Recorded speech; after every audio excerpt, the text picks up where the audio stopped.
All right, am I live? Man, I am having some issues here. Okay, I'm live now.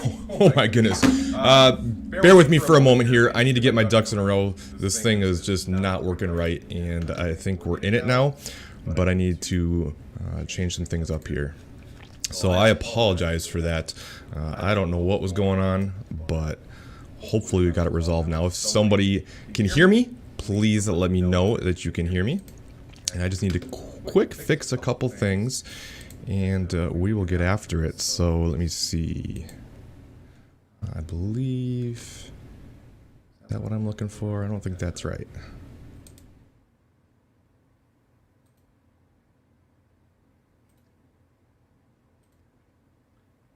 Okay, thanks, Teresa. I don't know what was happening there, but that was really frustrating. So, try to find the right pop-out. There we go. That's the one I wanted. So I think I should be able to do this now. Let me see. I can hear you. Yes. All right. I apologize for that. I don't know what was going on, but I could not get things to work.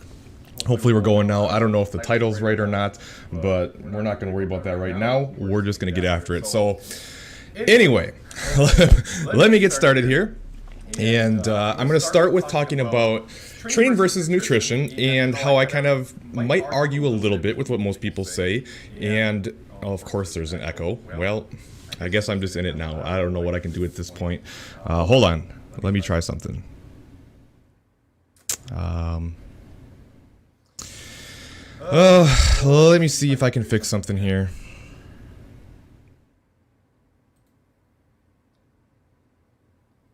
I think it's taking my... Is that better? It's probably not going to sound very good, but at least will be something. Let me know if that changes things. I took off the main audio. Obviously, I've got some work to do with this new program. Doesn't help. Of course not. My goodness.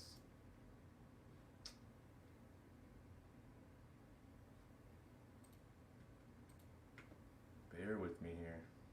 This is going to be the world's worst live stream.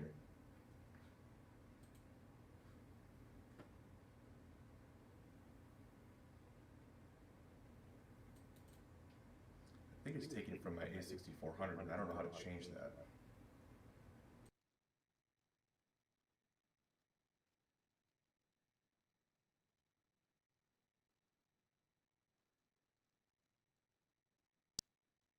Okay, how about now? Is that better? Hopefully that fixes it.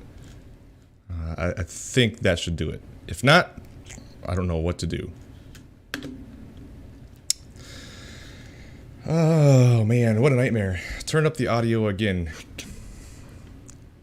So you can't hear me at all now? Okay, jeez Louise. You guys, I am so sorry.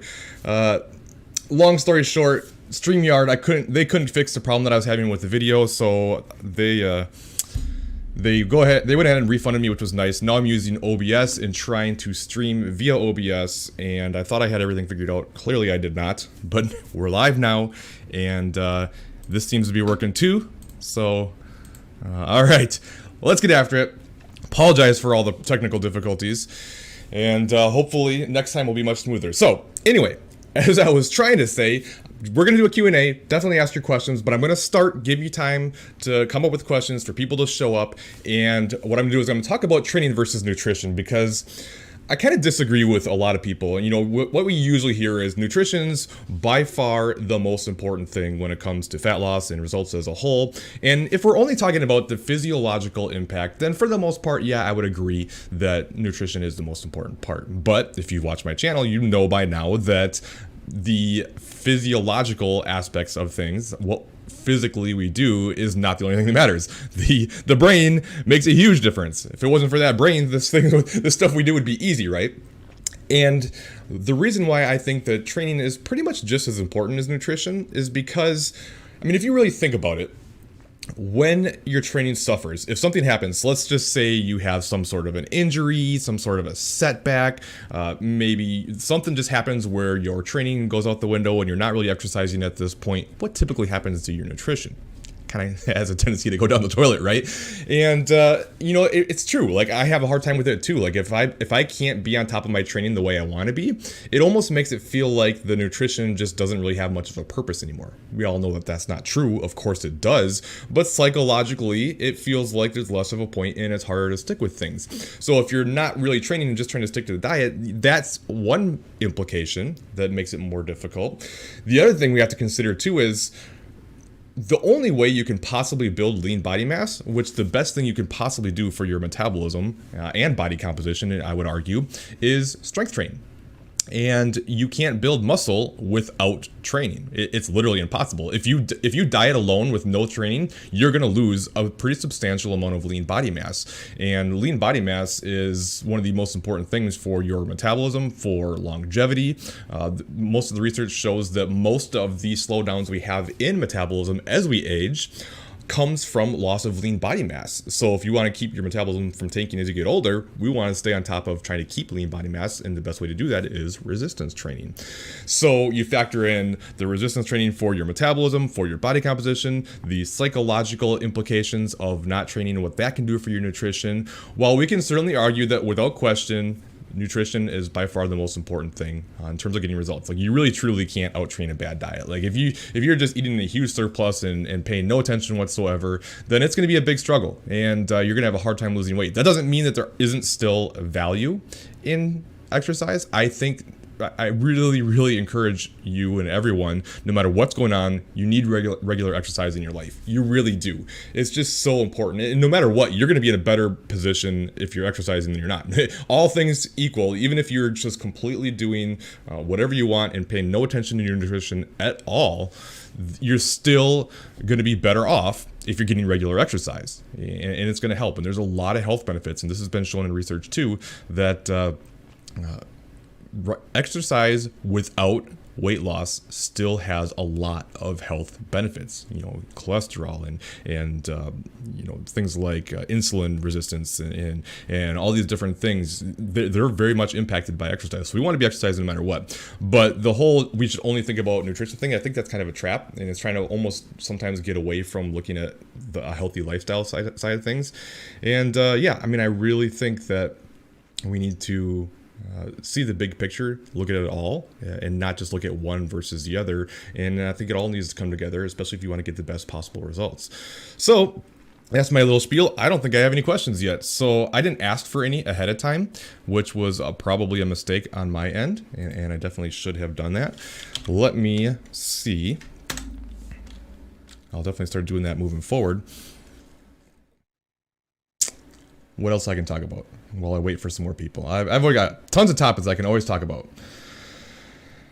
So let's see.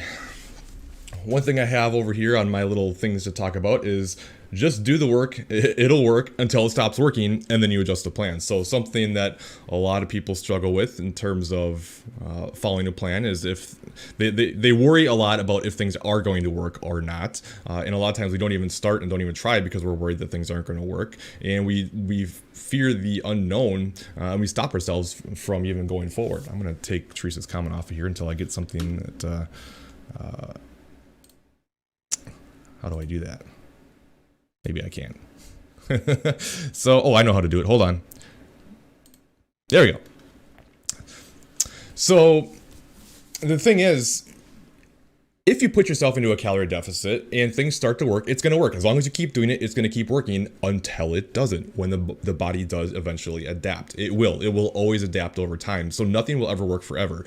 We get so frustrated by weight loss plateaus and feel like something's wrong when they happen. But the fact is, it's just a normal part of the process. It's something that you should expect, and it's going to happen. And well. Good to see you too, buddy. So, anyways, now that I'm thrown off by my homie Freaky D,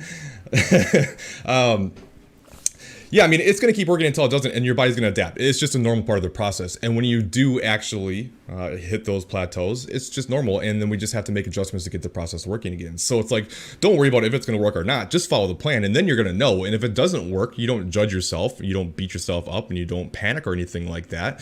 You just go, okay, now it's time to adjust. And I have tons of videos on how to do this. And there's one you could look up that's called How to Adjust Macros When Cutting, and it'll walk you through when you should make some adjustments, how to possibly take some diet breaks first before making an adjustment, or if you should or if you shouldn't, if you should implement refeeds, and like all those types of things. But yeah, I mean, that's the biggest thing, just adjust. And then if you get to a point where you can just no longer realistically make any more adjustments, calories are too low, you're just, or you're just completely over it, then we reverse out from there. But don't stop yourself and worry about if it's going to work or not, or if it stops working. It's normal. There's nothing wrong with that. Your body's just doing its job as protecting you against starvation. So I mean, hopefully that helps. Looks like I've got a couple finally questions coming in. And of course, this isn't big enough. Let me see if I can make this bigger. Nope, that's not working. Of course not. Well, we'll get this down. So, I'm 145 pounds at 5'6", very happy with my muscle mass, but I have about 20 pounds of fat I'd like to lose. Is it okay to one-shot this weight loss, or do you recommend phases? It's definitely okay to one-shot it, so to speak, as long as it's like I was just saying, if you can realistically make adjustments, as long as your body's still responding, then yeah, I mean, will it happen? Can we guarantee it will happen? No, but I don't really have necessarily a certain amount of time or anything like that as far as like how long someone should cut. It really comes down to, are you still losing?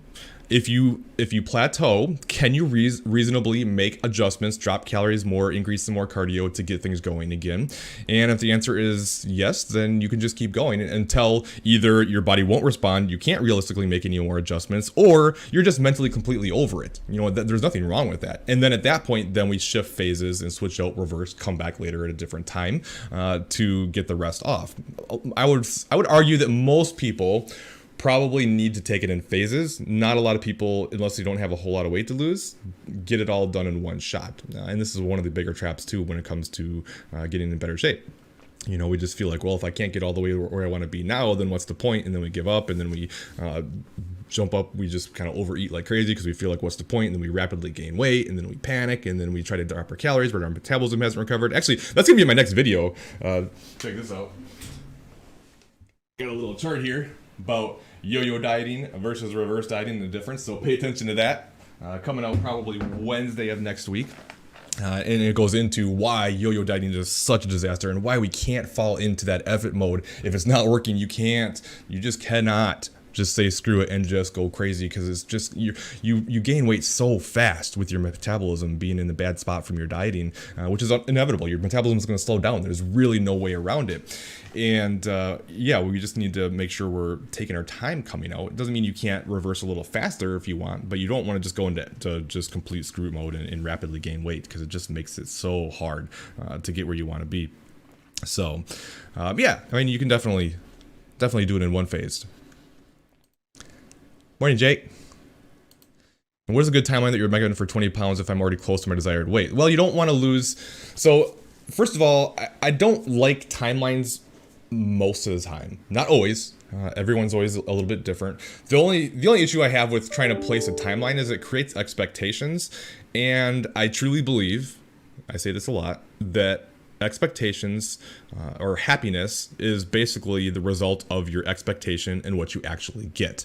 So if you expect it to happen in a certain amount of time and that time passes and you haven't got to where you want to be yet, now you feel like you're failing, you feel like something's wrong, and you kind of start getting down in the dumps, and that can lead you again to go the opposite direction. So we got to be very careful with that. That doesn't mean we shouldn't necessarily put deadlines on cuts. I think there can be a benefit to that, because there's a saying out there that goes, I'm probably going to butcher this. It's action requires urgency and results require patience. I think that's exactly it, actually. So it's like if there's no urgency behind what you're doing, what can happen is you fall into the thought pattern of, well, I don't really know when this is going to be done. It's going to be a long time, and there can be kind of a lot of ups and downs, and you have a hard time sticking to the plan, and you just don't take it as seriously because you feel like you have so long that it doesn't create the urgency necessary to take the action. But then you need to be very patient to get the results that come from that action. And so sometimes there can be benefit in saying, okay, I'm going to cut for X amount of weeks. And say, okay, if I'm gonna cut for 16 weeks, and then that's it. And just knowing that the end is coming at some point, you can even plan out diet breaks. Like, okay, I'm gonna cut for 16 weeks and take a diet break in the middle, or in thirds, or whatever it may be, right? And that way you've got it laid out, and you go, okay, like 16 weeks, it's gonna be done. I know I can stick to the plan because I know the end is coming, and it can keep you on plan. If that's you and that works for you, then great. I have no problem with that. And plus, it's not like you can't still just if you get to the end of 16 weeks and you want to cut longer, you can always just add another 4 weeks or whatever. You know what I mean? So there can be benefit in that. I always prefer, if possible, not to have a deadline and just make adjustments on the fly based on how things are going. But again, everyone's always different. There's a lot of individuality, and we always have to consider that. But anyways, coming back to your question, let's do a little math here. Let me try this. I need to try this new stream anyways. So let's bring up desktop 2. Aha, it worked, sort of. Hold on, I gotta fix something. Live stream, let's bring this up, let's bring this down. I promise next time we'll do much better. So, first of all, before I get into that, if you're interested in online coaching, just head to my website, ColinDeWaayTraining.com.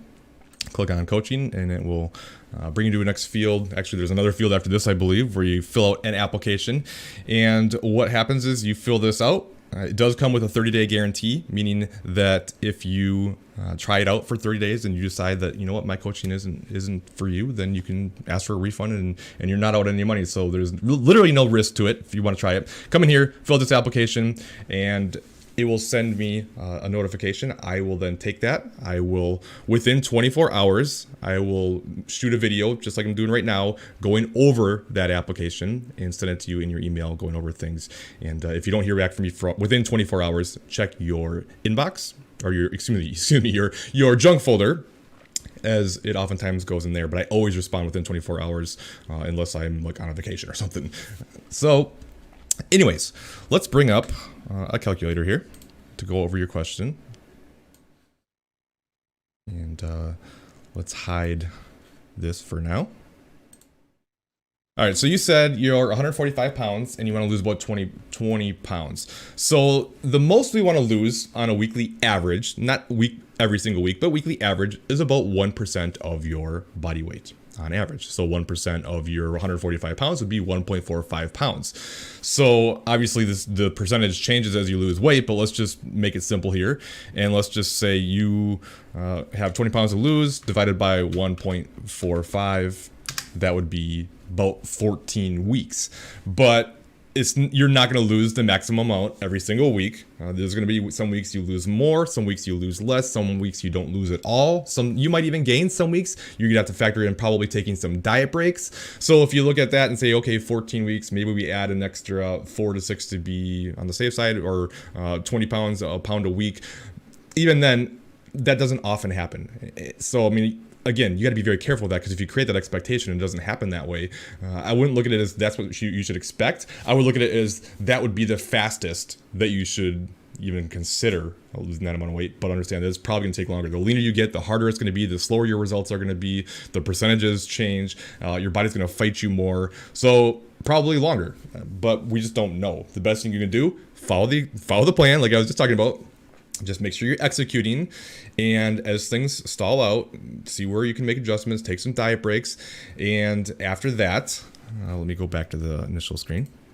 After that, then once you can't reasonably make adjustments anymore and you're over it, then it's time to reverse out, but you don't have to do it all at one time. All right, for someone doing very basic weight training, what do you recommend as far as reps sets? There isn't a magic rep and set protocol, and it really depends a lot on your own personal experience. The more experienced you are, the more volume you're going to need. Volume, for simplicity's sake, is basically sets times reps times weight. That's your kind of training volume for that particular exercise. Now we can factor in other things, and I'm not going to get into that into this video, but for the purpose of what we're talking about here, good enough. And the more experience you get, the more volume you're going to need to continue to see results. So that's what we call progressive overload, by continually doing more over time. And that doesn't necessarily mean you need to do tons more sets and tons more reps all the time. As you get stronger and lift more weight, even on the same amount of sets and reps, you're still going to create more volume. Now you're going to have to increase it over time, and you can do things like increase training frequency and everything else to be able to get that extra volume. But it really just depends on the individual. In a way, you could make the argument that you want to do as little volume as possible while seeing results, so that you have more room to make adjustments to continue creating more volume over time. So like true beginners don't need a ton of volume to see results. You just need to show up. If you're just a true beginner, maybe go into the week to training 3 or 4 days a week, do like 3 sets of exercise for each muscle group, maybe a couple different exercises. And you're going to be good to go, and that's going to be plenty.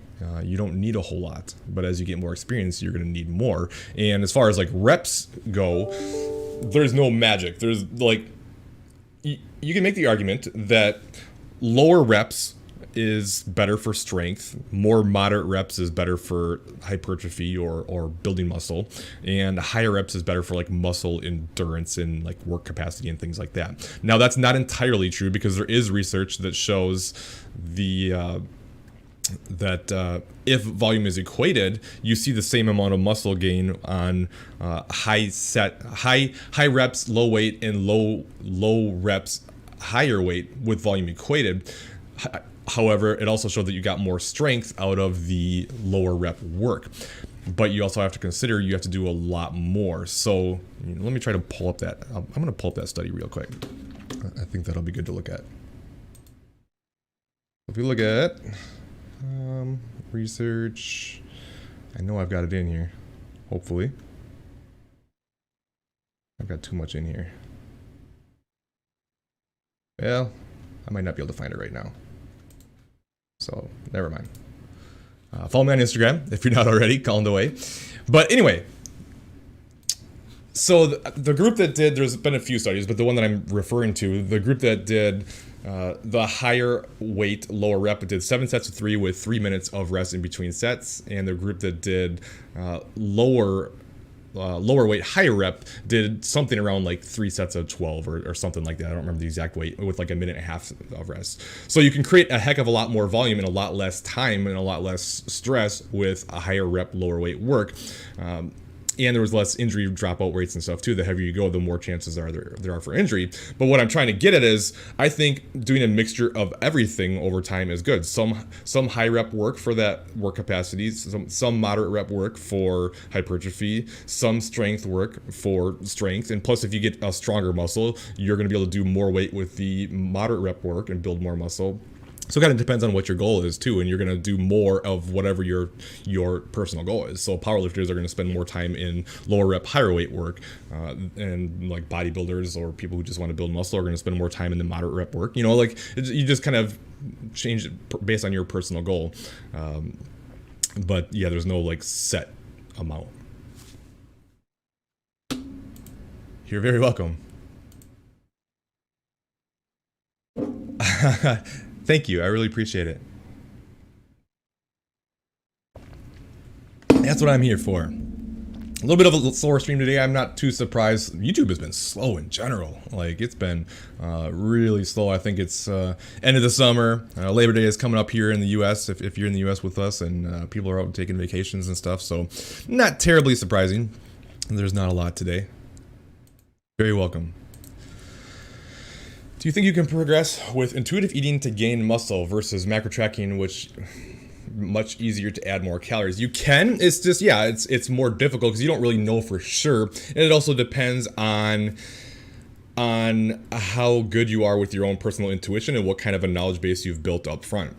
What I mean by that is, like, if you've never tracked before in your life and you're just trying to eat intuitively, like, how can you do that? Because, like, you haven't built the knowledge base. You don't know what's in the food you eat, and it's really hard to understand that. You don't know like what a serving size looks like, and you know, how many carbs and fat and protein and stuff are in the different types of foods. So it's much more difficult to do that. If you've taken plenty of time to build that knowledge base and now start eating a bit more intuitively, I would recommend slowly approaching it and not just going from, you know, strict macro tracking into all intuitive eating, which is what most people do because they kind of get sick of macro tracking and say I can't do it anymore. But then they haven't now built the knowledge base to be able to eat more intuitively, which, you know, for the record, there is a video that I want to refer you to if you want to check it out. It's called How to Eat Intuitively Without Gaining Weight. Right here. So if you type in my name and how to eat intuitively without gaining weight, check out that video, and it will talk about how to transition from macro tracking to eating more intuitively. And it's kind of a step-by-step approach, like I said. So you kind of want to maybe start with like untracked meals, and then a day, and then maybe 2 days, and there's different ways to do it, but that might be helpful for you. But anyway, yeah, I mean, you can, if you have a decent idea and you just kind of slowly add a little bit more food, but you just don't really know as much, so it's going to be a little bit less accurate, maybe not quite as optimal. But if you just really, if you're not going to be able to stick to tracking macros because you just don't like it, then finding a different way to do things is good. But you still want to make sure you have that knowledge base built first. And definitely make sure you're getting a good protein source with each meal at a minimum. As an over 50-year-old, I am right to assume I will struggle to add muscle mass even though I have not trained for a while. No, you are not right to assume that, Big Dave. And yeah, I mean, as you get older, then you don't have as much testosterone and stuff like that, and it makes it a bit more challenging. Like, it certainly would be easier if you're in your 20s, of course, I'm not going to argue that, but you can definitely build muscle, especially if you haven't been training, especially if you are coming from a background of having training.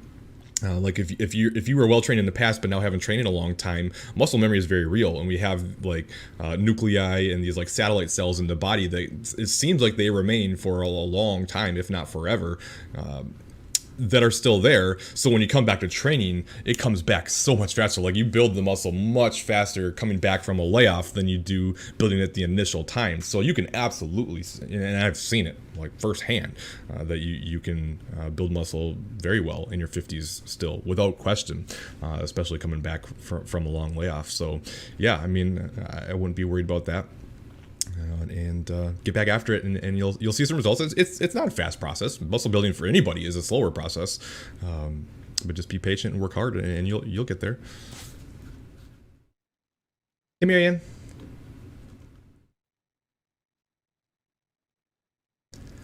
I'm only tracking protein now to make sure I'm eating enough protein. I've been tracking for over 6 years. So there you go. You have the knowledge base, you understand macros, you understand food, and if you want to switch to eating more intuitively, then certainly I think it's possible. You just need to pay attention to it. Make sure you like keep paying attention. You know, keep taking measurements and pictures and weight and all that. Not putting too much pressure on weight, of course, but you know, it's good to keep on top of it and just see how things are going. And if you find that you're gaining a little too fast, you might need to dial it back here or there. And you know, it can be done. It just kind of depends on what's most important to you. But yeah, you definitely don't have to be tracking macros to build muscle, of course. But if you want to, especially if you're looking to build as much muscle as possible while minimizing fat gain as much as possible, then obviously there's a huge benefit to tracking to make sure you're keeping a good pace. But that can still be done, and there's no one set way of doing anything. Definitely prioritize protein, which it sounds like you're already doing. And yeah, I mean, if nothing else, it would be a fun experiment to do for a handful of months, right? And just see how it goes. And it's not like you can't come back to macro tracking again. So, you know, that's always something to consider. And I've gotten to the point now myself a little bit where I typically track pretty diligently through a cut, and also the reverse. I really strongly recommend that you almost look at a reverse diet, the early stages of a reverse coming after a cut, as a continuation of of the cut, because you want to make sure you're back into a good spot metabolically, hormonally, your hunger hormones are in a better place and everything like that before trying to eat more intuitively. Because if your hunger signals are still messed up, your intuition is going to be to eat everything, right? And it's a hard thing to do. That's very challenging. And usually the early stages of the reverse is the most challenging, the time where you're the hungriest, even hungrier than when you cut. So it's hard, but it's very important, in my opinion, to keep on top of that. So once I'm in a good spot, then I'll start eating more intuitively. And especially now that I'm not looking to like do shows or anything like that, I don't have any like big physique aspirations or anything, so just looking to kind of roughly maintain, and every once in a while, like I'm going to do here in a couple weeks, start a cut, which I haven't done in a couple of years, and try to get nice and lean just for the fun of it, and understanding that it's not sustainable, but it's just to have the challenge and take it from there. Looks like we got a super chat. Thank you very much for the super chat. I very much appreciate that. Really, really do. Sincerely. So, as a person in their 60s and needing to add some muscle tone since muscle has been lost due to dieting, is band resistance or weightlifting a better choice? Thanks for all your guidance you give out. First of all, you're very welcome, and thank you. These super chats always make my day, and I really do appreciate it. I would definitely recommend weightlifting over band resistance, but that doesn't mean they can't be used in combination with each other. You're limited with how much and what you can do with resistance bands. So with a resistance band, you can only have so much tension, and there's only so many different types of movements you can do. I mean, there's different ways to set things up so you can do more, but I just feel like you're more limited and you're not going to get as much out of it. But that doesn't mean you can't use some bands sometimes to do like some burnout sets and things like that. And it's definitely better than nothing. Like when the whole lockdown stuff first started happening last year, I basically only had bands and some really light dumbbells, and I just did what I could to have it. And maintaining muscle is much easier than building muscle. So you can do a lot less volume to maintain muscle, but it's much harder to build muscle. And your question was specifically about building muscle. So to me, weight training is going to give you a lot more. You're going to get a lot more resistance out of it and get more, but you can definitely use both. And it's not like you couldn't build muscle using resistance bands, especially if you haven't been doing much. But it's just not as quote unquote optimal. So hopefully that makes sense. But if any questions, just let me know. And thanks again. Hey, thank you. Anytime, buddy.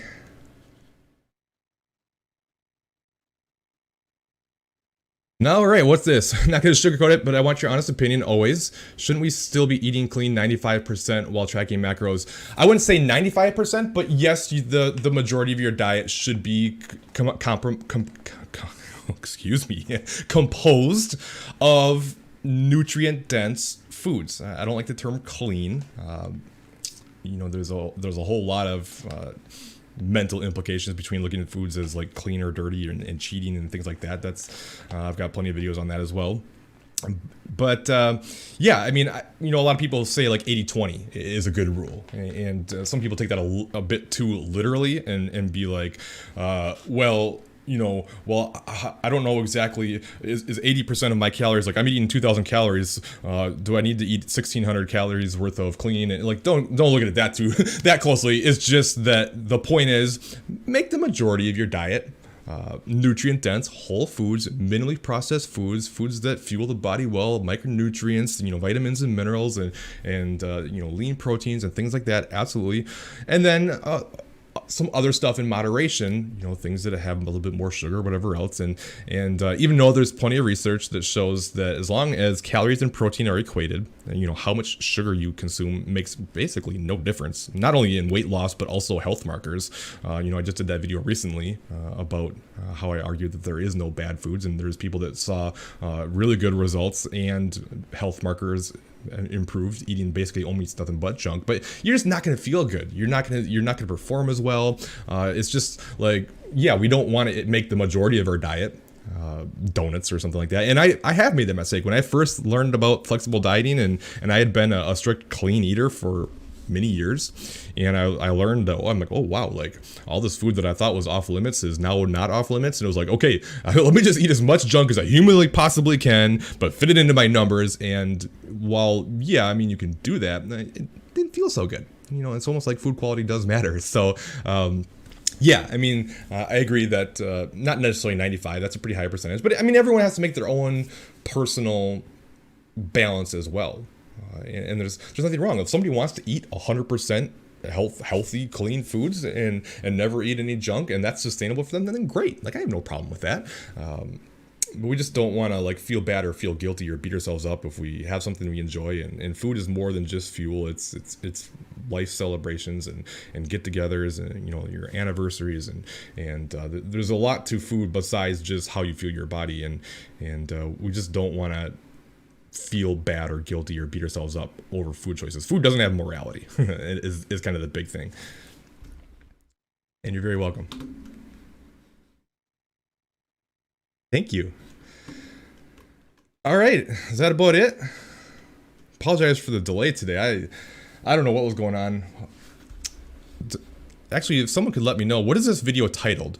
Is it still titled Nutrition, Training versus Nutrition or something like that? Or does it just say like live video? Because I had a hard time getting this to work.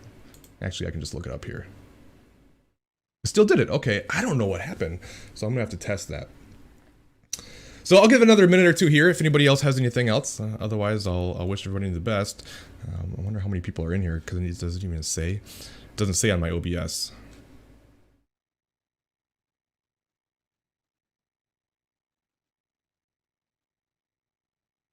All right, anything else?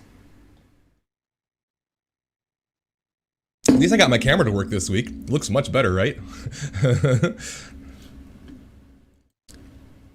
Very welcome. Thanks, Amanda. 19 people. Thanks, Teresa. Hey, you're kind of cute. You seen anybody? That's my wife. If anybody doesn't know, we gotta do another question and answer from you, Teresa. The people are demanding it. Thanks for the live. Very welcome. Can you tell me how much protein is really necessary? I'm struggling being vegan. Weight is 130. Yeah, so it's definitely a bigger challenge for vegans to get as much protein in. And, it also depends too. Like typically, if somebody's not a vegan and they're eating animal sources, then I'm usually not going to change their protein, whether they're, for the most part, some small changes. But if they're done with the reverse and they start to cut, like I'm just going to keep protein the same, and we're going to keep it elevated for all the benefits that come with it. Maintaining your lean body mass, the thermofect food, helping you feel full. When you're vegan, there's a better chance that I'm going to reduce protein for you when we start a cut, just because it becomes so much more challenging to get as much protein in without going over calories, because you're not getting those leaner sources. You can't take like chicken breasts and tilapia and tuna and egg whites and stuff like that. That's basically all protein to fill up a lot of those numbers and then still eat other stuff. Most of your protein sources are going to come with more carbs and fats as well, and it makes it more of a challenge. So really, I mean, it comes down to how much you can realistically get in. So at 130 pounds, if we consider that, let me pull up my calculator here. If we consider, so research kind of shows that it seems like about the most protein you can use for anabolism, building muscle, is around, I think it was like 0.82 was what the meta-analysis said. I think it was a meta-analysis. Don't take that for word, I'm going off the memory here, but it was around 0.82 pounds per, or 0.82 grams per pound of protein. So at 130 pounds, if we did that, 0.82 by 130 is 106. So I would try to aim, if you can get 100 to 110 grams of protein, I think that's going to be probably good enough for you. And that might have even been lean body mass. I can't remember now if it was lean body mass or total mass. So that would change things too. But the more you can get in, the better, especially since it's more of a, you're not going to get as much for those benefits. I also recommend, if you're a vegan and you're someone who cares about muscle, then I recommend supplementing your protein containing meals with leucine. And the reason for this is because leucine is the primary amino acid responsible for muscle protein synthesis, and most vegan sources of protein do not have much or any leucine in it. So if you supplement with leucine, and there was actually a study that did this where they compared, again, I'm doing so much of this by memory, but it was like they compared, like, I think it was like eggs and maybe whey protein, and then like a wheat protein supplemented with leucine, and I believe they saw the same increase in muscle protein synthesis in all three, when they supplemented with leucine, whereas they didn't see that when they only used the wheat protein without supplementing with leucine. Does that mean you can't build muscle without doing that? Absolutely not. Of course you can. There's plenty of vegans who build plenty of muscle who don't do it. But if you're trying to be as optimal as possible and get as much muscle as you can, I would recommend supplementing with leucine or BCAAs or whatever with any meal that contains protein.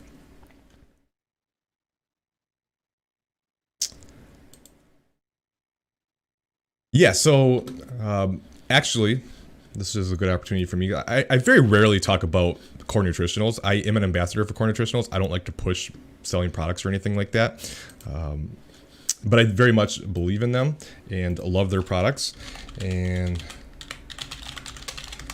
they do have a vegan, I know a lot of stuff has been out because of all the craziness out there right now, but they do have a vegan supplement that I've heard is really good. I've never had it. I've heard it's good. Here we go, Core Vegan. Let's see if it's in stock. Let me move myself. Oh, oops, wrong one. This is not working. All right, let's just do this. Wrong one again. I'll get this down. There we go. Okay, it is in stock. At least the vanilla cream is. So mixed berry and maple pancake batter are out, but peanut butter pie, chocolate brownie, and vanilla cream are all in. So they have a good one. From what I've heard, is very good. And you can use my discount code Colin, C-O-L-I-N, and that will give you an extra discount on top of that if you would like to get that. corenutritionals.com. And you can use that. So that's a good way. But even then, what are the macros on this? So 120, let me blow that up for you. It's not really working, is it? Not at all. Well, 120 calories, so 3 grams of fat, 2 fiber, and 21 protein. That's actually pretty good, I think, for a vegan protein. Of course, I haven't done a ton of comparisons, but I believe they usually have more, so that's not bad. And they already have plenty of leucine in here, as you can see, so you don't have to add to that. So that is a way to do it, but people also probably don't want to just eat nothing but whey protein for their protein. I mean, you can, you know, and especially when I was preparing for a show and stuff, I was doing at least 2 scoops a day most of the time, just to help. But, you know, however you want to handle it is totally fine. Very welcome. I love that there's people all over. Let's do it! You too. Thanks, Christine.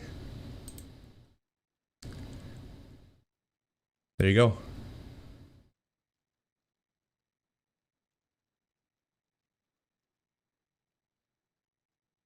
Very welcome. All right. Anybody else out there? Any other questions? I'll give it another minute or two here. You know, talking about the core nutritionals again.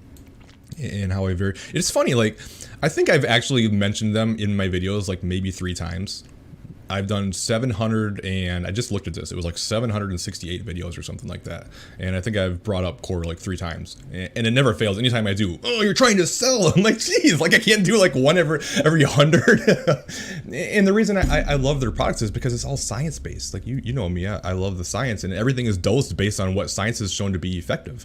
So many people will put things into their products just to say it's in there. They're like, oh, L-citrulline is in here, and it's been shown to be effective, but they only put like 1/5 of what the effective dosage from the scientific literature is, so it's basically worthless, you know. So it's actually dosed appropriately. They don't use proprietary blends. You know what you're getting, like you can trust it. So I was using them long before I became ambassador. I love their products, but anyways, that's my little spiel. Oh, thank you, Taylor. You're very, very welcome. It truly is my pleasure. I mean that from the bottom of my heart. I love this stuff.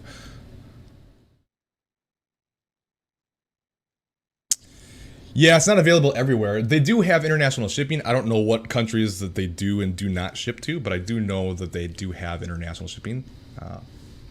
probably not the cheapest, but the cheapest way to get your products. But if you're getting really good stuff, hey, I mean, why not? And actually, one product, since I'm waiting for questions anyways, which looks like one is coming through. Let me give it a little more time. One product that I really recommend a ton to people. This is too big now. Literally the product I recommend the most. I'm not a believer in magic supplements. Supplements, I just did a video on this. Supplements are by far, let me bring myself back up again, because I know you want to see my beautiful face. Supplements are by far the least important thing, but that doesn't mean there aren't some that are helpful. And one, especially in the later stages of a cutting phase, that I would literally make this mandatory if I could. It is so helpful and useful, and people get so much out of it, but so few people will take it because we're all skeptical of supplements, which we should be.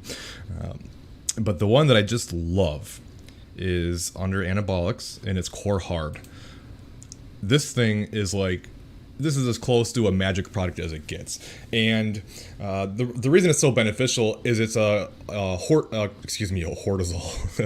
cortisol reducer. Cortisol is nicknamed the stress hormone. It elevates under times of stress. And when cortisol is severely elevated, not only are there a lot of negative physiological implications, but also has a fat loss blunting effect, and it just makes you feel run to the ground and feel like crap. By bringing cortisol down, not only does it, sometimes people will be just stuck and they just start taking this product and boom, they start losing weight, or at a minimum, at least the ashwagandha from it is one of the more main ingredients. There's other ones that are beneficial in here too, but if you want to try to save money, again, like I'm not trying to sell, so if you want to try to save money, you could just take ashwagandha and see if that helps on its own, but this combination is really good. And I've seen so many people, they start saying things like they start feeling better in general, they have more energy, they feel less stressed and anxious. Some people who literally aren't even dieting, but they're just kind of a really anxious person in general, like they feel like very stressed out all the time. They start taking Core Hard and they go, wow, I feel so much less stressed. Like, it's just amazing. And some people actually start sleeping better because of it. Like, none of these things, like if you look at it, it says it's an advanced recomposition and hardening agent. So people see that and go, well, that's not what I'm looking for. That's not the reason I'm recommending it. These other things are like other benefits that can come from it, not so much like the hardening agent or anything. I don't recommend it for that at all. I'm not even a bodybuilder, nor do I coach bodybuilders. But bringing that cortisol and the hormone support that comes from this product is truly amazing. And it's, if you're in the last like 8 weeks of a cut, I would take it. It can help so much, especially if you're finding that you're stalled out or feeling really run to the ground. It can make all the difference in the world. It says to take 2 to 3 pills per day. I would start with 1 in the morning and 1 in the evening, see if that helps. And if you're not getting much out of it, then add that third one in and see if that can really help. I just think it's great. All right. Okay, I'm done. Promise. Let's go back here. I'm trying to gain muscle, but not taking any protein powder. Do I need to do this? So no, I mean, I guess the question to ask yourself is, why don't you want to take protein powder? And here's the thing with protein powder, that it seems like there's 2 thought processes to this. One is, well, it's not real food, so I shouldn't be doing it, which, you know, what does that even mean? You know what I mean? I get it, but it's not, it just doesn't make any sense. Like, it's obviously real. You're getting the nutrients from it. And then the other thing is, like, well, other people think it's like magic. It's neither of those things. It's not bad. It's not magic. Now, you could make the argument that whey protein is the best, especially in isolate, because it's a higher. So you have isolate and concentrate, and there's isolate I can never say that word. Hydrolyze. But that's extremely expensive and a waste of your money. So there's isolate and concentrate. Isolate's going to give you more protein for less calories, so it's a little bit more of a pure protein. And also, if you have some problems with lactose, the isolate process strips out the lactose, so you might tolerate it better. Not necessarily. Some people still can't take it if you have lactose intolerance. But if you do, that might you might digest better, it mixes better and things like that. But they're both great sources of protein. And the argument could be made that it's the best source of protein because it has the highest leucine content of all protein sources. And I just talked about how leucine is the main amino acid responsible for muscle protein synthesis. So you're getting more leucine for less protein. So you could make that argument that it's actually the best form. The drawback, if you wanted to say there was any drawbacks to whey protein, is it's just less filling. So you're probably going to feel a little fuller from eating 30 grams of chicken breast. 30 grams of protein from chicken breast than you would from a whey protein. But if it helps you get your protein number up, you're way better off taking protein and hitting your protein numbers than not taking whey protein and falling short on your protein numbers, like by far. So don't be afraid of whey protein, and there's no like maximum amount. You can have as much as you want. But if you want to stay away from it because you just prefer to eat more like more filling sources of foods that you actually chew, then that's fine. So you don't need to avoid it, but you don't have to take it either. But if you want to gain muscle, you want to make sure you're getting enough protein. And if you're not getting enough protein and you're struggling to get protein from other sources, add whey protein. There we go. And take creatine. Creatine is another one that it's the most tried and true research-backed supplement there is for muscle size, muscle strength, work capacity, everything. It's so beneficial. And I don't think anybody at this point could argue that it doesn't help. There's like hundreds and hundreds of studies that show this. Now, some people don't like it because they gain a little bit of weight from it. You might gain a couple pounds, but it's literally just like water weight and creatine phosphate filling in your muscles. That's good weight, and also why we can't just look at the scale number. So definitely, like I said, this core hard is very underrated, and the main ones that I recommend to most people, it kind of depends on their goals, are creatine, whey protein, which I don't really even consider whey protein a supplement. I just consider it food, but it can be argued that it's a supplement. So creatine, whey protein, fish oil for the health benefits, especially if you don't eat much fish, and the core hard that I mentioned, and then the only other one that I strongly recommend a lot of the time is something for your like joints and tendons and ligaments and stuff like that. So I guess I promised I wasn't going to do this, but here I am again. Core Flex is a good one for, let me try to find it here. It's going to be under general health. So this is for like tendons and joints and ligaments and things like that to keep them healthy. So if you have issues with that, that's a good thing. Plus, as weightlifters, it's just a good idea to keep them in a good place because you're going to be doing this forever. So anyway,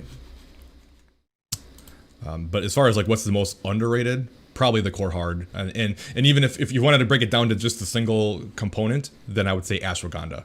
Lots of research coming out on ashwagandha and the benefits for feeling less stress, possibly being able to sleep better, keep cortisol down, all that type of stuff. Are there any supplements you recommend for recovery and energy? I've noticed at 33 I'm extremely sore and tired after most lifting session compared to 5 years ago.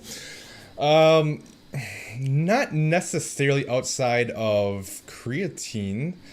Making sure that you have good creatine stores. One thing that's common, you take a look at your training routine now versus then too. And of course, as you age, your recovery is going to suffer some, but it shouldn't be like dramatic in 5 years, especially at 33. But if you're sore all the time, then there's probably something wrong with your training programming. You're probably changing things up too frequently.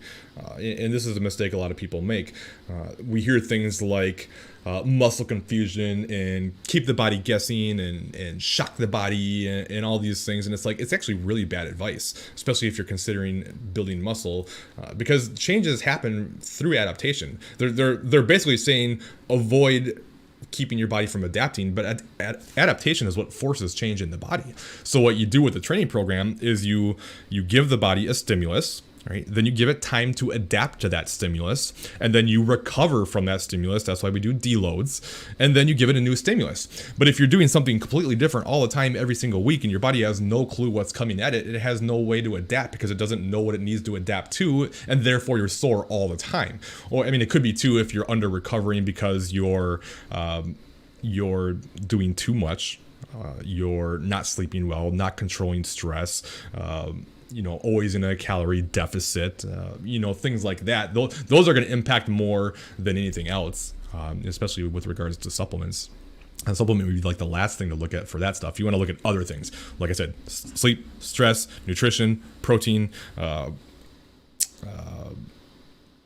hydration, your nutrition as a whole, all that type of stuff is going to be way more beneficial than taking any supplement for just recovery in general. So hopefully that helps. Take whey protein to help me reach my macros. Honestly, I honestly think I did struggle otherwise. Yeah, me too. Like it's very rare that I don't have at least one scoop a day. Very rare. Epsom salt baths. So some people say that helps them. Others not so much.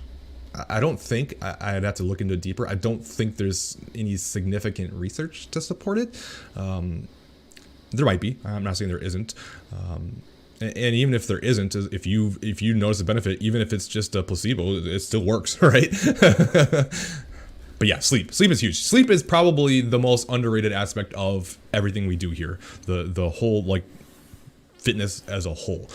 It's just so important for everything physiologically as well as mentally. I mean, if you think about when you really struggle in life, like when you're really having a hard time, you're feeling down and feeling drained and whatever else, it's always when you're tired, right? Like always. But there's a lot of really negative implications. And there was actually a study that looked at, again, I'm going off the top of my head, I believe it was 8.5 hours of sleep versus 5.5 hours of sleep. And they compared weight loss and fat loss between the two groups.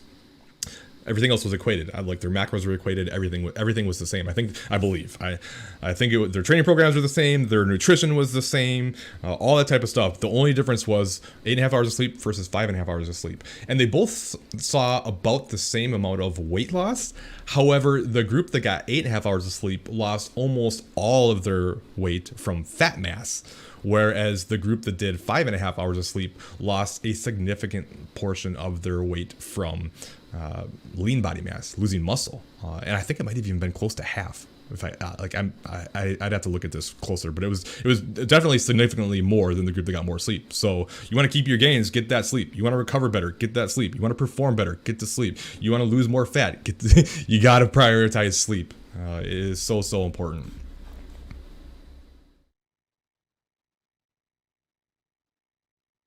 There you go.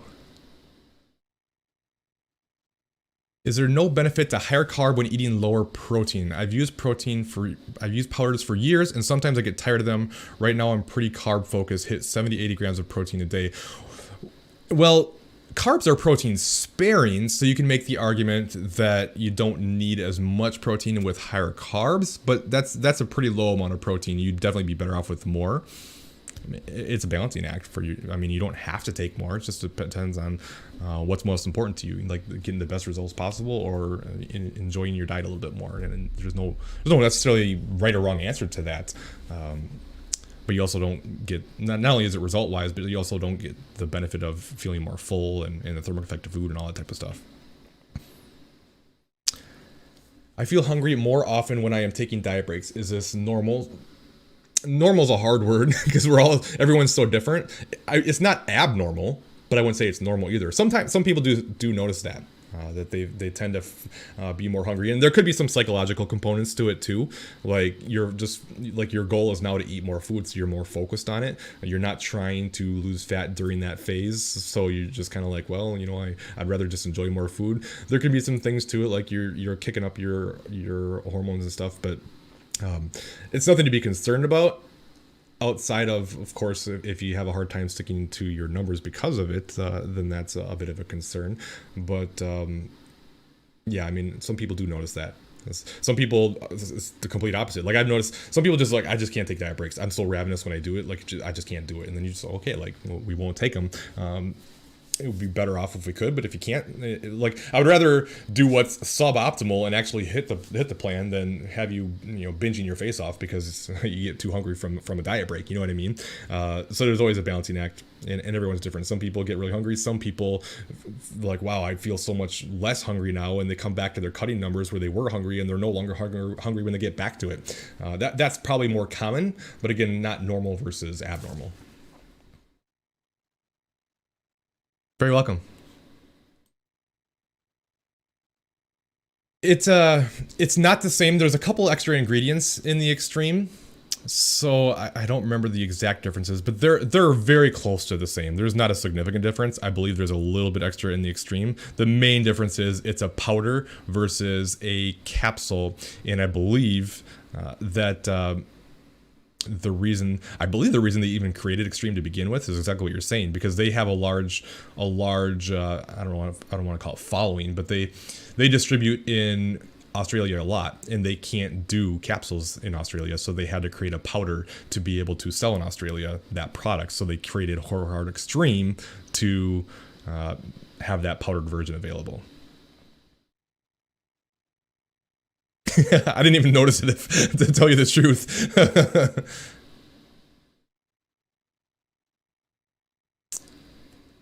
Yeah, I definitely I really prefer the consecutive day refeed as much as possible. A single day refeed has benefits. It'll replenish glycogen storage. It'll give you a day to be able to enjoy some more food and stuff like that. But it doesn't appear like you're going to get any real hormonal or metabolic benefit from it. Whereas you may, not promise, but you may be able to see those benefits with a consecutive day refeed. So I like to do that as much as possible if we're doing refeeds. And again, much like the diet breaks, some people love the refeeds and it helps them feel better, have the mental benefit of enjoying more food. They feel like they can recover a bit better and perform better. Helps them stick to the plan. Other people, it sets them off. So knowing yourself is important. Very welcome. I'm a beginner and do not have a fitness plan, not counting my macros to follow. I've been winging it, but have realized I'm not reaching the max results I could be. Yeah, I mean, I really strongly recommend that literally pretty much everybody counts macros, at least for a while, like, at least for like a few months, just to get that knowledge base. Like, and I know that, like, I preach sustainability all the time, and I realize that for a lot of people, always counting macros all the time is not going to be very sustainable, but it doesn't have to be.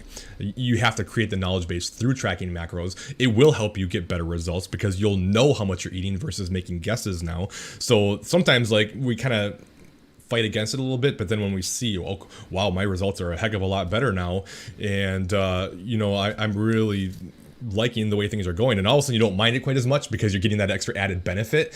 You know what I mean? So it can be very helpful for that too, but if for no other reason, there is the added benefit of just creating that knowledge base and getting a better understanding of what's in the food you eat and how much and what portion sizes looks like and all that type of stuff. Because otherwise we're just looking at oftentimes food as good versus bad, and avoid this and eat that, and that just creates so many problems, and that's not sustainable either. Every form of dieting is a form of restriction in somehow. Well, first of all, every form of dieting is a calorie restriction because you can't lose weight without being in a calorie deficit, but there's different types of restriction.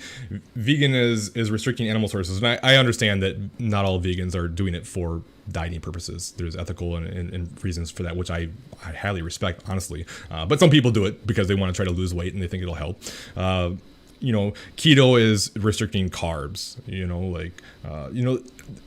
Counting macros, the restriction is that you have to track diligently, but you at least get the freedom of choosing what you get to eat. So it's like they're all different forms of restriction. You need to choose what form of restriction is the least for you, and I can't answer that for anybody. Ryan, you're the man. Thank you so much for the super chat. Appreciate you, and I hope all is going well. And reach out sometime. I'd like to hear how things are going. Thank you. This really does mean a lot to me. Any tips for getting in more carbs? I'm frequently hitting around 120, but around 180 grams of protein because I prefer it. Fats are also pretty low at 22, but struggling to fit them in.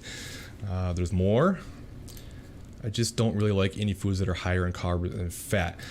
So if it's just because you don't like them, that's one thing. If it's because you're afraid of them, that's one thing. Really check yourself. I'm not accusing you of anything, Jake. It's very possible that what you're saying is true, but a lot of times when we're afraid of certain types of foods, we can kind of convince ourselves of other things just because we want a different reason as to avoid them. So check that first. That's what I would look at first. If it's not because you're afraid of those, and it's because you're feeling very full, then you can look at less filling options of carbs and fats. So like with fat, like you could just throw a serving of olive oil into something you're cooking, and boom, that's like 10-12 grams of fat, like instantly, without filling you up. And if you're worrying about the argument of good versus bad fat, it's the healthier unsaturated fats. So that's a really easy way to get more fat in, and just looking for different types of foods that you like. Let me go to a different screen here. 1 second, I'm gonna pull up a chart. I gotta find it first though. I didn't create this, I just found it, and I need to create one myself because it would be very helpful. Okay, let me go to my other screen. And let's see. Why can't I move myself? I'm gonna have to fix that later. So anyway, this kind of shows you different foods that are higher in certain micronutrients. So the ones that are in the middle here of protein, these are foods that are mostly protein, not much carbs and fat. This is foods that are mostly carbs, not much protein or fat. This is fats that are mostly fat, not much protein or carbs. And then again, the middle is a kind of combination of fats and protein, or protein and carbs. So look down this list, maybe take a screenshot or something while I've got it up, and look at different foods that you enjoy that you might want to fit in. Do you like to eat different types of nuts or seeds? Using olive oil to help. Avocados, egg yolks, whatever. For carbs, rice, couscous, cereals, potatoes, cream of wheat, oats, pancakes. That's my favorite. Different fruits and vegetables and stuff like that. That can be very helpful. And even just like for carbs, a good way to get carbs in is make like an intra-workout drink that's carbs, even if it's just like a full calorie Gatorade. Or Powerade or whatever, where you're going to get, I don't even know what it is, 20, 30, maybe 40 grams of carbs that you sip while you work out. You're going to utilize those carbs as you work out. You're going to use them immediately. It's going to help fuel your performance and help you get those numbers up without making you feel full too, if feeling full is one of the issues. So hopefully that was helpful. And if you are really full and you're eating a ton of protein, bringing that protein number down a bit might help too, especially if you're well over the 1 gram per pound, which I believe you are, going off of memory. Let me see here. I'm going to leave this up for a second and bring your question up over here. Is it okay to eat a ton of veggies even though it will increase fiber intake? Fiber is approximately 60 grams a day. So here's the thing with the veggies and the fiber. Again, this is what people consider that when people are reverse dieting, especially, and they're struggling to get all their calories in, they're like, I'm so full, I can't eat anymore, I just can't do it, and my calories are still so low. But what they're doing is they're so used to eating clean and eating lots of vegetables and lean proteins and all these very filling foods, which are great when you're cutting. The problem is, as you're increasing calories, you're now going to, and especially once your hunger hormones start getting into a better place, you're going to be very full. And things like veggies are very hard to digest. It's hard on your GI and very filling. So if you're trying to get all your extra calories through vegetables, that's very hard to do because you can eat so much of it for so low calorie. Again, that's awesome for dieting, like fantastic for dieting, not for trying to get calories up. That doesn't mean you shouldn't eat vegetables. Of course you should, but maybe just a couple servings a day instead of like 60 grams of fiber worth. The other thing to consider with fiber is a lot of people, they'll start having a lot of different types of digestion problems and not understand why. Oh, I'm eating so healthy, but I'm so bloated all the time. And it's because their fiber's through the roof, because it can create gastrointestinal stress, gasiness, bloating, constipation, all this stuff ferments in your gut and just causes a lot of issues. So everyone handles fiber differently. Some people can eat tons of fiber and feel fine. Other people eat it's a ton, and that's why they're having that problem. I typically recommend about 1 to 2 grams of fiber per 100 calories of food that you eat. But again, I've seen people that can do 80 grams of fiber a day and feel fine. Other people feel miserable on 20. So it's very individual. But no, I wouldn't recommend just eating tons of vegetables, especially if you're looking for getting more carbs in and performing well and feeling good and stuff like that. I think, again, going back to what I said before, very, very possible it's the concern and the fear of including foods that aren't, quote unquote clean. And even if you don't want to include like junk food, so to speak, you can still just substitute other sources of food. Like instead of brown rice, you eat white or jasmine rice. Instead of whole wheat, you eat regular. Things like that. That can help. I don't even know what that is, Ryan. Let me look it up. I'm assuming it's like a supplement.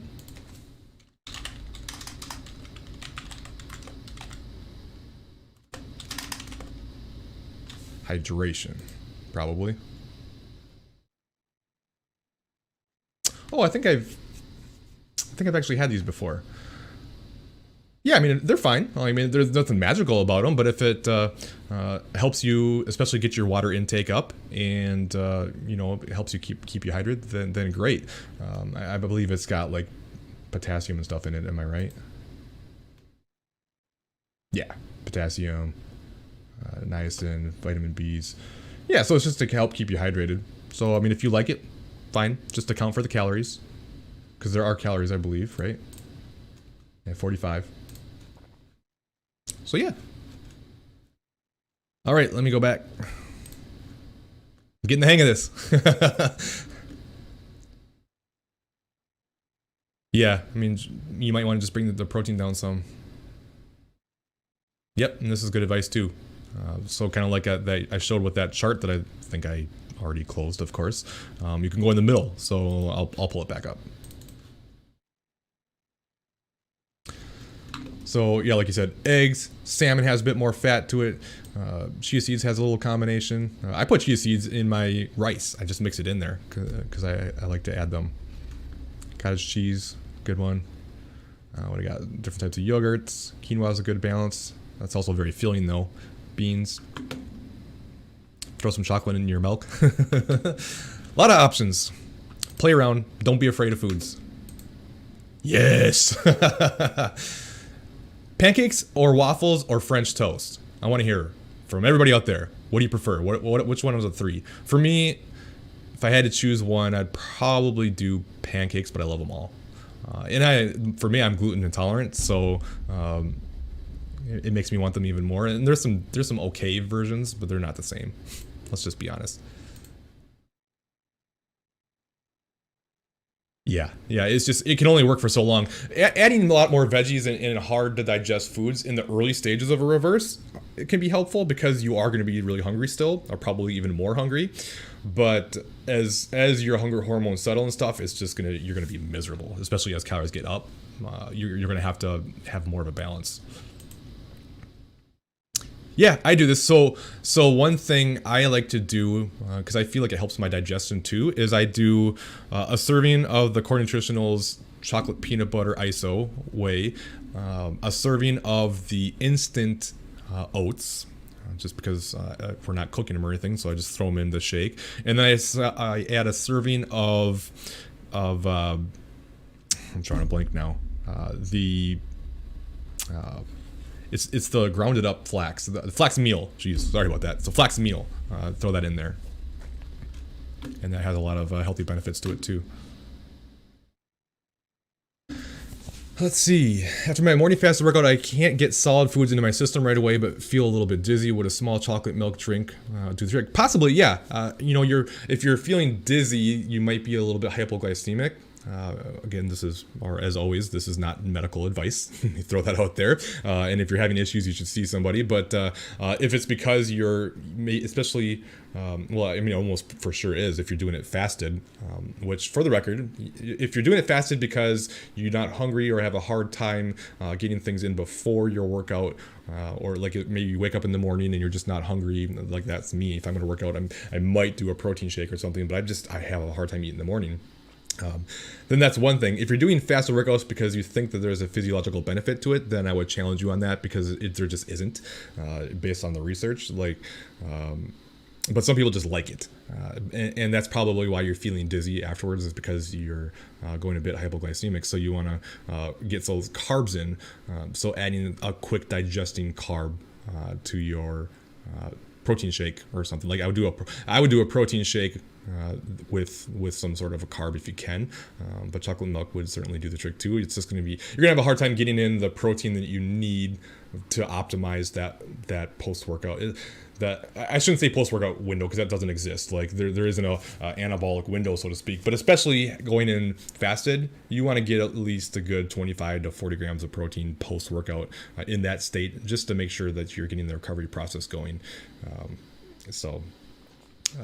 But yeah, that could be helpful for you, or even maybe just do like I said before, if you did an intra workout carb of some sort, then you probably wouldn't have that issue anymore, and you could use that to fuel your performance.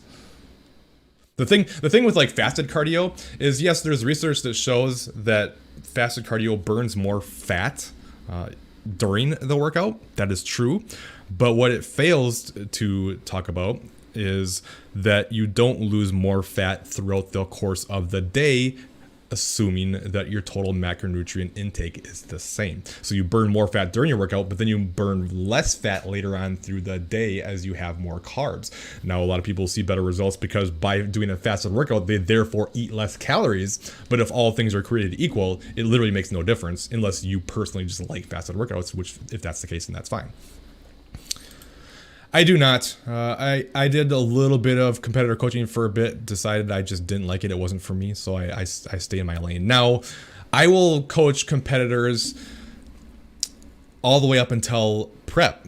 So what I mean by that is, like, I've taken plenty of people that are post-show who want to reverse diet out of the show, and I'll help them reverse diet out and go through a building phase and all that type of stuff. But then when it's time for them to go into an actual prep for a show, then I would hand them off to somebody else. I'd probably refer them to Pro Physique, Paul's team. So it depends. I guess it depends on what your question is. So, but as far as doing prep, I just don't do it. It's not my jam. I like to leave that for people who like it a lot more than I do and are better at it than me. Yes, I have an old video about that, about like why eating healthy and makes you feel bloated, because you're just going crazy with really hard to digest foods. Pancakes. Sounds like pancakes winning here. Pancakes. What else we got? Pancakes. That's funny. Yeah, I do this too, Jake. It's when I'm dieting, one of my favorite meals at the end of the day is to put steel cut oats in a instant pot and cook them up, and then put the protein powder in and eat that. I for some reason I love it with steel cut oats that way. Looks like pancakes won by a landslide. Big fluffy pancakes. I love that. I went to 2,700 calories as a woman on my last reverse. That's awesome. And if I were only eating veggies and carbs, you wouldn't have been able to get to 2,700 calories. I highly doubt. Yeah, at a certain point, you need to make that switch, and that has been a struggle for a lot of people. Is they start getting up their calories up, but then they're like, they feel bad because they're including foods like, oh no, like I had a package of peanut butter cups today or something like that, and I shouldn't do that. And I'm like, well, why not? Like, why shouldn't you? Like, especially if you're still getting all your micronutrients through other sources. Like, if you're still eating, like, let's say before you're eating 2 to 3 servings of vegetables and 1 to 2 servings of fruit, and now you start increasing your calories, and you're still eating 2 to 3 servings of vegetables and 1 to 2 servings of fruit, but now other things, you're still getting those micronutrients that you got before. You didn't now like take it away. It's not like you're taking away all your vitamins and minerals and then just eating junk food. You know what I mean? You're just adding more calories. Yeah, we just gotta stop looking at foods as good or bad. Very welcome. Ah, we got a French toast team.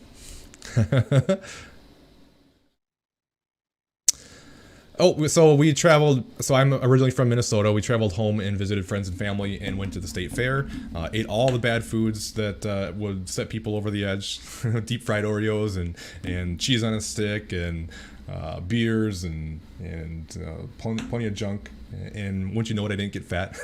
But yeah, so we went. What did we do? We went bowling. We visited some friends on their lake. Went to the state fair. Visited. We stayed with my parents. Just hung out, had fun. I'm probably forgetting some things, but yeah, I just traveled back home for a little while.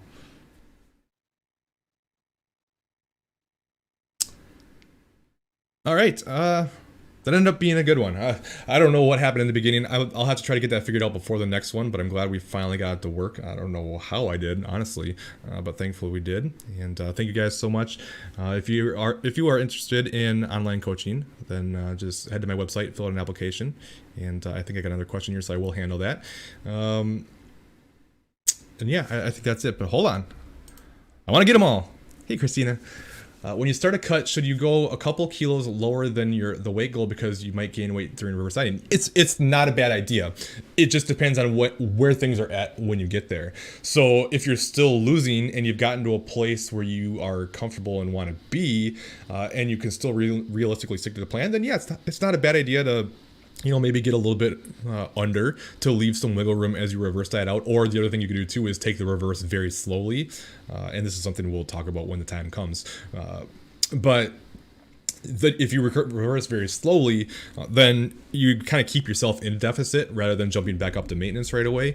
And then you can kind of slowly lose a little bit more weight while increasing calories. And some people love that because it's kind of like getting the best of both worlds. For some people, it doesn't work very well. It always depends on the individual.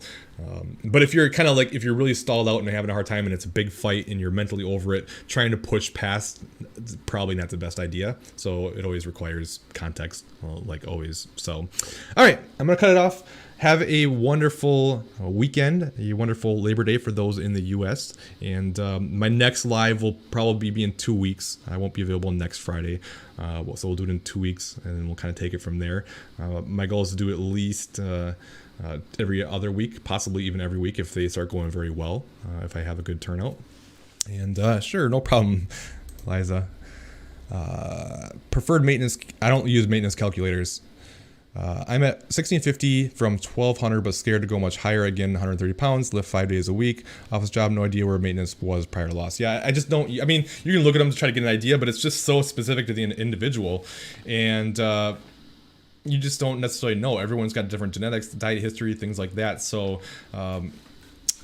I think what will be better for you, and I'm going to hand you off to a video that I want you to watch that I think will be very helpful for you. Let me find it.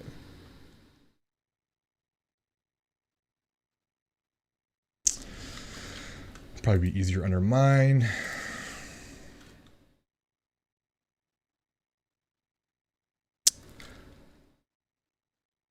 How high should calories get? Oh yeah, there we go. So it's called reverse dieting. How high do calories need to get? I wonder if I can post this in here. Maybe you can click that. That will talk about like how, like some signs that you should look for in terms of what's high enough if you're in a good place and all that type of stuff. Because yeah, I mean, calculators just aren't specific to the individual, and they could be highly off. And if you sometimes people try to force to a certain number that a calculator gave them, and they just gain so much weight because their body couldn't handle it. But you also don't want to be too fearful of getting calories up, especially right now. I mean, like everyone's different, but generally 1,200 calories is pretty dang low, especially at 130 pounds. You're under 10 times body weight, so you're probably going to want to get them up. But what it looks like for everybody is going to be a bit different.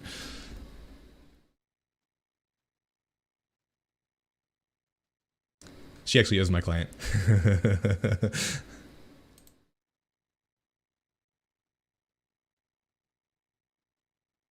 In terms of fat loss, absolutely. Now, as I mentioned earlier, it doesn't mean that food quality doesn't matter. You're not going to feel very good or fuel your body very well eating nothing but junk. But in terms of losing fat, yeah, regardless of what you eat, if you're hitting your macros, you're going to get results. That's what matters by far in terms of results for the most part. But it's a slippery slope to just try to eat a bunch of junk. Like we don't want to just, we don't want to look at foods as good or bad, so to speak, but we don't want to just eat a bunch of low, void of nutrients foods. So it kind of depends on what the question means, I guess. Very welcome, everyone. Thank you.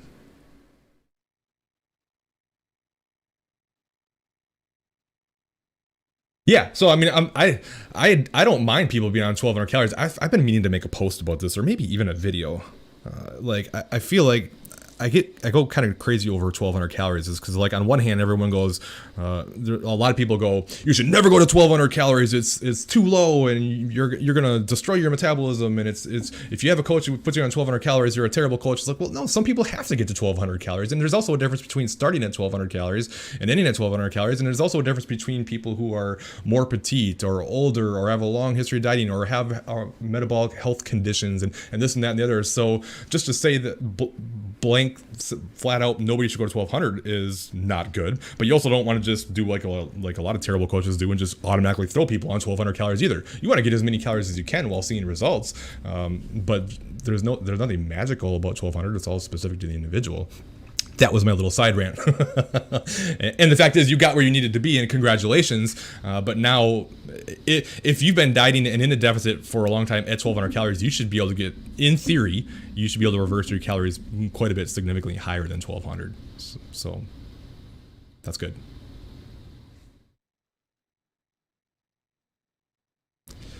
All right, I'm going to cut it off, even if other questions come in, but you guys know where to find me. Leave a comment somewhere or message me on Instagram or something, and I'll always respond, as long as you follow me on Instagram.